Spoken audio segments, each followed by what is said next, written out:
శ్రీ సీతారామచంద్రస్వామి పరబ్రహ్మణ్య నమః. ఆపదామపహత్తారం దాతారం సర్వసంపదాం లోకాభిరామం శ్రీరామం భూయో భూయో నమామ్య.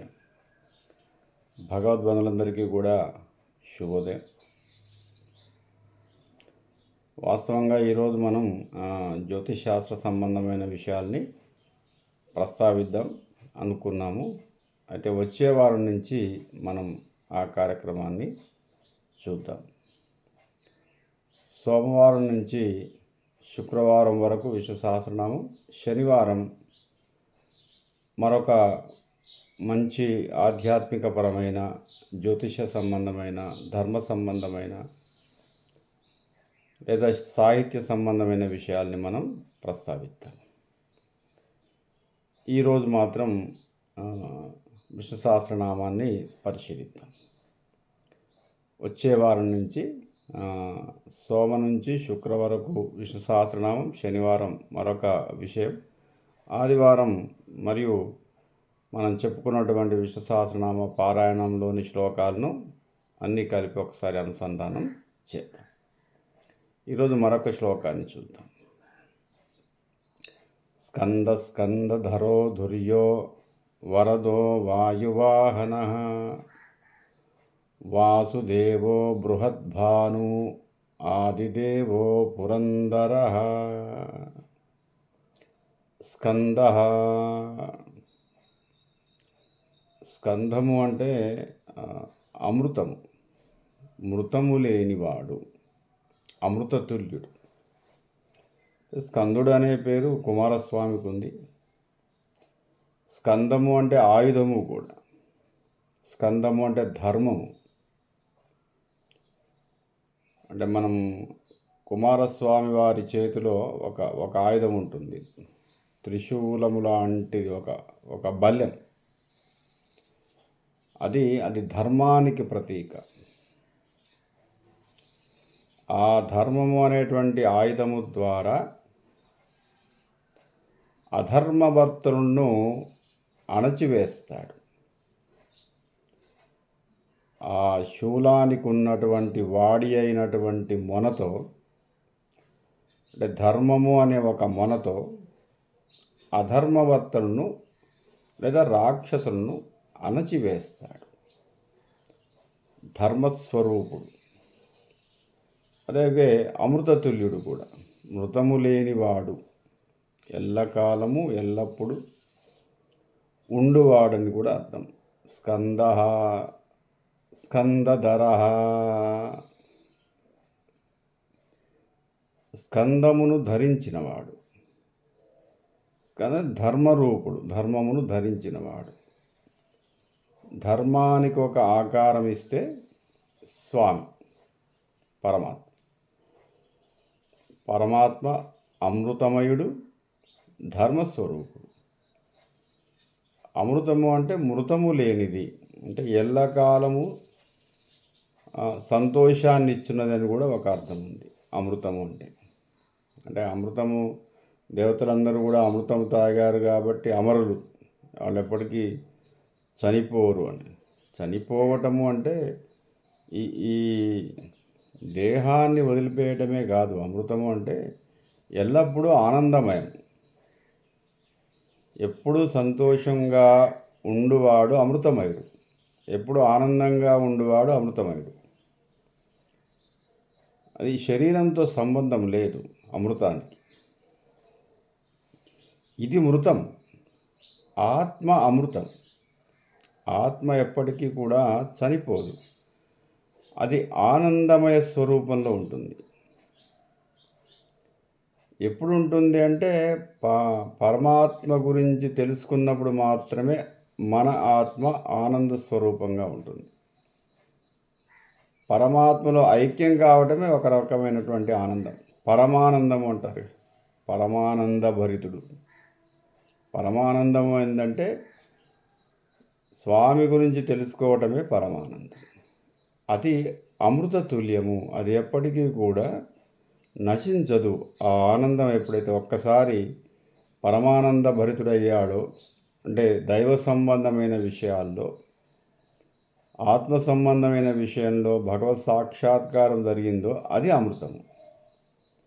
అట్టిది ఇచ్చువాడు కాబట్టి అమృతతుల్యుడైనటువంటి స్వామిని స్కందధరుడు అంటారు.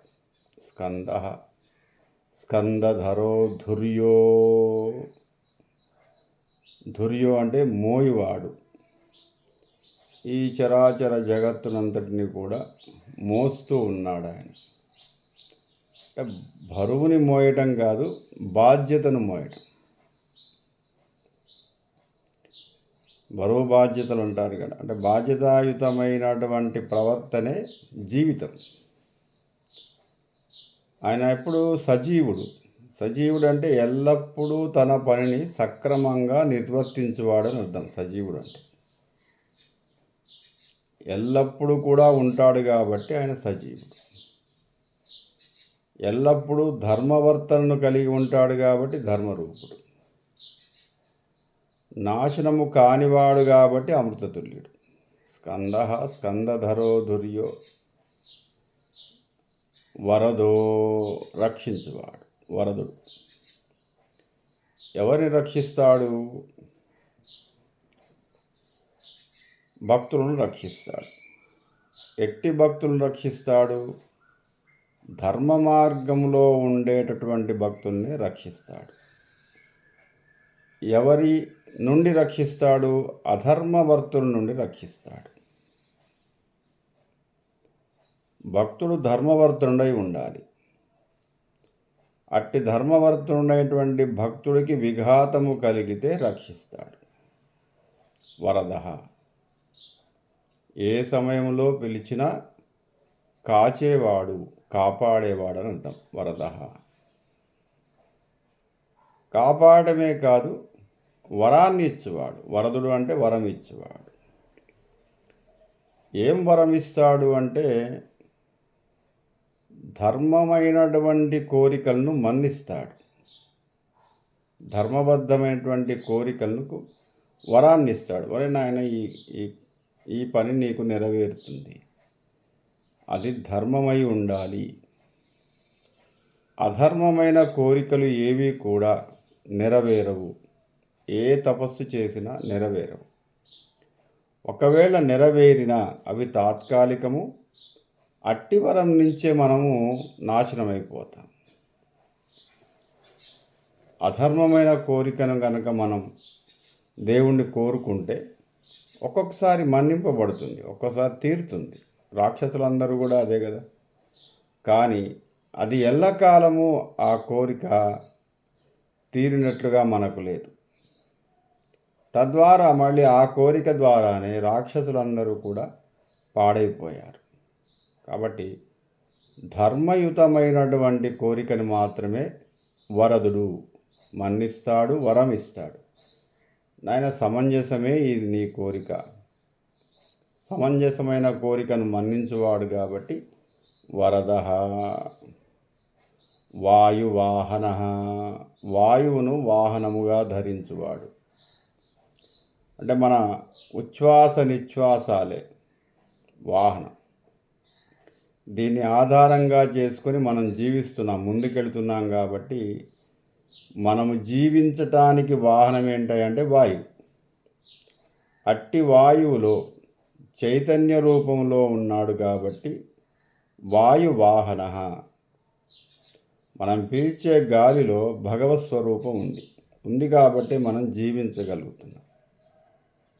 ఇవాళ ఏదో ఆక్సిజన్, అనేక రకాల వాయువులు ఉన్నప్పటికీ కూడా ఆక్సిజన్ మాత్రమే మనం జీవించటానికి పనిచేస్తుంది.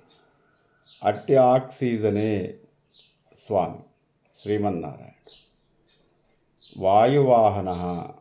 వాయువును వాహనంగా ధరించి ఉచ్ఛ్వాస నిశ్వాసాలే మనకు వాహనమైపోయి మనలో ఉన్నటువంటి జీవాత్మ జీవించటానికి కావలసినటువంటి శక్తిని ప్రసాదించేవాడు కాబట్టి వాయువాహన. వాసుదేవ. వసు అంటే నివసించేవాడు. దేవుడు ఎక్కడ నివసిస్తున్నాడు? సర్వ ప్రాణుల యందు నివసిస్తున్నాడు. జీవాత్మ రూపంలో ఉన్నటువంటి చైతన్యమే పరమాత్మ. ఇక్కడ అక్కడని కాదు, ప్రతి ప్రాణిలో జీవాత్మ సంబంధమైనటువంటి ప్రాణి ఎక్కడైతే ఉంటుందో, కదలిక ఎక్కడైతే ఉంటుందో, ఆ కదలికల్లోని ప్రతి అణువు కూడా పరమాత్మ తానై ఉన్నాడు. కాబట్టి వసుః దేవః, సర్వము వస్తువులయందు సర్వప్రాణులయందు నివసించువాడు. వాసుదేవః, సర్వప్రాణులయందు తన యొక్క నివాసాన్ని కలిగి ఉండువాడు. ఆదిదేవః, ఆదిదేవుడు కూడా ఆయన. ఆది మధ్య అంత్యరహితుడు అని చెప్పుకున్నాం కదా. ప్రారంభంలో సృష్టి ఆదిలో సృష్టికర్త కాబట్టి సృష్టి ఆదిలో ఉన్నవాడు, సృష్టి అంత్యములో కూడా ఉంటాడు, సృష్టి అంత్యము తర్వాత కూడా ఉంటాడు, మళ్ళీ తాను అన్నయ్య సృష్టిస్తాడు. కాబట్టి ఆదిదేవ. పరమాత్మ అయినటువంటి శ్రీమన్నారాయణుడు ఆదిదేవ. పురందర. ఎందుకు ఆయన ఆదిదేవుడయ్యాడు అంటే పురమును ధరించాడు. ఏమిటయ్యా పురం అంటే ఈ విశ్వమంతా కూడా తన పురం, తన గ్రామం, తన నివసించేటటువంటి ఇల్లు ఏంటిదే అంటే ఈ విశ్వము, ఇదే ఆయన ఇల్లు. దీన్ని ధరించాడు కాబట్టి, ఎప్పుడు ధరించాడో కాల ప్రమాణము లేదు కాబట్టి ఆదిదేవ పురందర అని చెప్పుకుంటాం. స్కందధరో ధుర్యో వరదో వాయువాహన వాసుదేవో బృహద్భాను ఆదిదేవో పురందర. బృహద్వాను అంటే చైతన్య రూపమైనటువంటి వాడు, ప్రకాశించేవాడు, ఎల్లప్పుడూ ప్రకాశించే గుణము గలవాడు శ్రీ మహావిష్ణువు. కాబట్టి ఆయన యొక్క ఉనికిని మాత్రమే చాటుతుంటాడు. కాబట్టి ఈ పురములో, ఈ విశ్వంలో, ఈ విశ్వమంతా కూడా చైతన్య రూపంలో ఉన్నాడు కాబట్టి, దీన్ని ధరించాడు కాబట్టి పురంధరుడు. Shri Kodandarama YouTube channel subscribe చేయండి, లైక్ చేయండి, షేర్ చేయండి, ఒకసారి మీ స్టేటస్లో పెట్టుకోండి. ఇక్కడ నుంచి ప్రతి శనివారం కూడా ఏదో ఒక మంచి టాపిక్ తోటి అనుకున్నాం. ఈరోజు జ్యోతిషశాస్త్ర సంబంధమైన విషయాలను ప్రస్తావిద్దామని, అది చిన్న కారణాంతరం వల్ల దాన్ని వాయిదా వేయవలసి వచ్చింది. అంటే ఎక్యురేట్ సమాచారం మాత్రమే మనం చెప్పుకుంటాము, శాస్త్రబద్ధమైన సమాచారమే మనం చెప్పుకుంటాము. అసంబద్ధమైన, అసంకల్పితమైన ఏ సమాచారము మనకు అవసరము లేదు. కాబట్టి జ్యోతిష్ శాస్త్రంలో ప్రాథమిక విషయాలు, what is astrology, astrology it is science or not, ఇది శాస్త్రమా లేక సాహిత్యమా? సాహిత్యం అయితే మనం నమ్మాల్సిన అవసరం లేదు, శాస్త్రం అయితే కొంతవరకు. ఎంతవరకు శాస్త్రం ఇది? శాస్త్రంలో ప్రామాణికత ఎంత అంటే స్టాండర్డ్ వాల్యూస్ ఏమున్నాయి శాస్త్రానికి? దీన్ని నమ్మడానికి నమ్మకపోవడానికి ఆస్కారం ఏమైనా ఉందా? నమ్మితే ఏ ఏ విషయాలు నమ్మవచ్చు, నమ్మకపోతే వేటిని వదిలేయవచ్చు. ఈ ప్రాథమిక విషయాలు మనం ప్రస్తావించే ప్రయత్నం చేద్దాం. ప్రతి శనివారం కూడా ఏదో ఒక టాపిక్ను మనం చెప్పుకునే ప్రయత్నం చేద్దాం.